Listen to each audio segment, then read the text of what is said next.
I came home 3 months early, unannounced. No phone call, no warning, just a changed flight and a heart full of trust. I had been sending my parents $5,000 every single month. I thought that money meant safety. I thought it meant comfort. I thought it meant my son was being taken care of. I was wrong. The moment I stepped through the front door, something felt off. Not wrong in an obvious way. No shouting, no chaos. It was the silence that hit me first. Not peaceful silence, empty silence. The kind that lives in houses where children are not allowed to make noise. I set my bag down slowly, called out. No answer. I moved through the house room by room. Kitchen, empty. Living room, empty. Bathroom, empty. Every room felt normal on the surface, and yet something deep inside me was already starting to crack. That's when I reached his room. The door was open, but what I saw inside stopped me cold. Toys I'd never seen before were scattered across the floor. A smaller bed sat in the corner. My niece's bed. My sister's daughter was there, humming softly to herself, completely unaware of the storm building inside me. My son's room, given away, without a single word to me. One thought cut through everything. Where is my son? I moved faster now, heart pounding, checking every corner.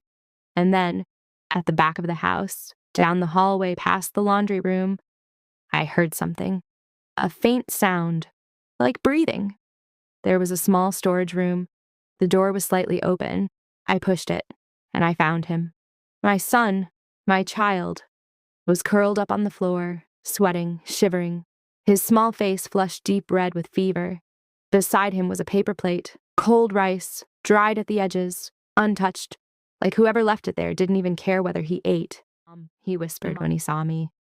That one word, that single, weak whisper, broke something in me that I don't think I'll ever fully repair. I dropped to my knees, pressed my hand to his forehead. He was burning up. Not a mild fever, not something you sleep off. The kind of heat that means hours of neglect. Hours of a sick child alone in a storage room while adults sat in the living room watching television. I picked him up carefully, held him close, walked straight into the living room. And there they were, my mother on the couch, my father in his chair with a newspaper, the television on. A completely normal Saturday afternoon, except my son had been burning with fever in a storage closet 10 meters away. They looked up at me. For a moment, no one said anything. Then my mother smiled. "You're back early." That smile, that casual, unbothered smile. Like I'd just surprised them with a visit. Like everything was fine. Limp and feverish in my arms. "What is this?" I asked quietly. My father lowered the newspaper. "What are you talking about?" I stepped forward so they could see him clearly.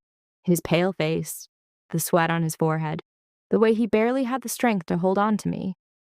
My mother's smile faded, but not into shame, into annoyance. "It's just a small fever," she said quickly. "And the storage room?" I asked. "Why was he sleeping there?" She sighed. The way you sigh when someone is bothering you with something trivial. "Your sister needed the space," she said. "She has a child, too." I stood there waiting for the rest, for the part where she said sorry, for the part where my father stood up, ashamed, for something, anything, that looked like remorse. There was nothing. Then my father spoke.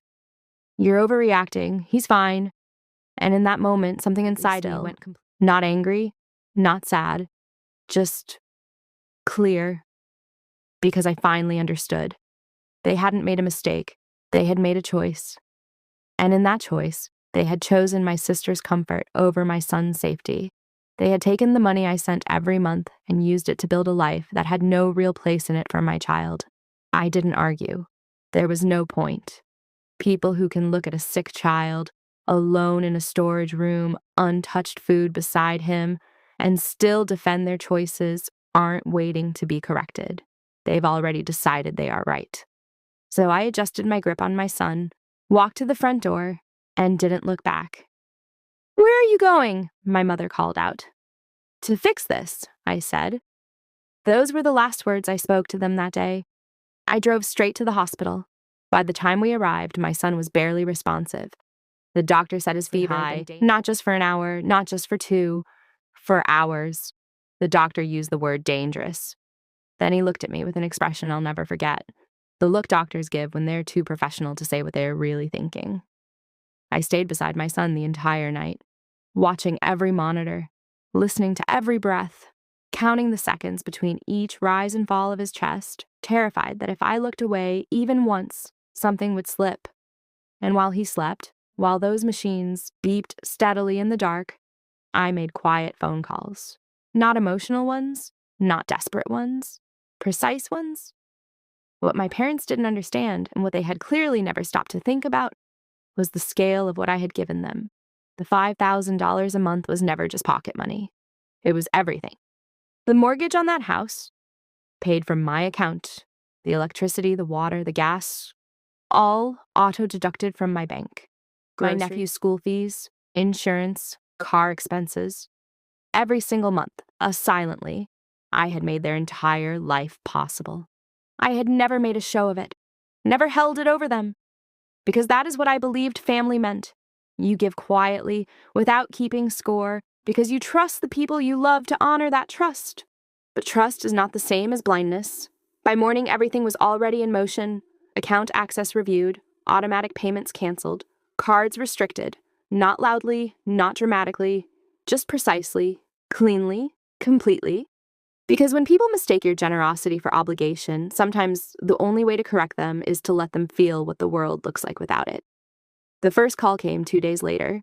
I was sitting beside my son in the hospital room when my phone lit up, my mother's name on the screen. I let it ring once, twice, then answered.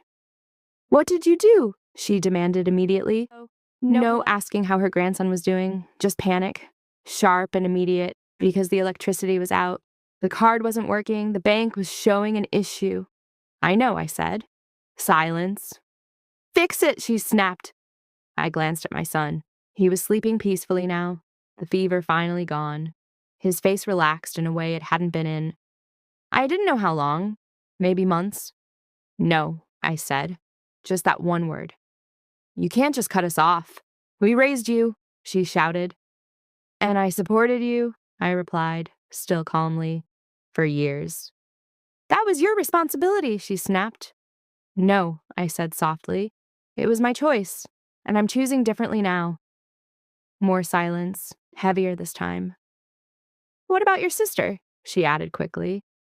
"She has a child. Where are they supposed to go?" I thought about that question for a moment.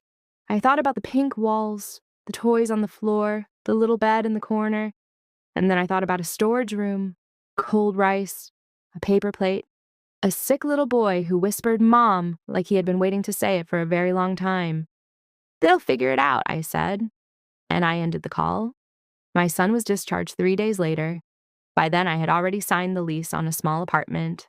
Nothing extravagant, nothing fancy, just clean, just quiet, just ours. The first night, I made him his favorite food. I let him pick what was on TV. I watched him eat. Really eat, not just push food around. And something that had been tight inside my chest for months finally started to loosen. At bedtime, he held my hand the way he used to when he was very small. He looked up at me with those tired eyes and asked softly, "Are we staying here now?" I nodded. "Yeah, we are." He smiled. And that small, quiet, exhausted smile was worth more to me than anything I had ever given anyone. I didn't hear from my parents for weeks after that. When I finally did, it wasn't an apology. It was a message asking if I had calmed down yet.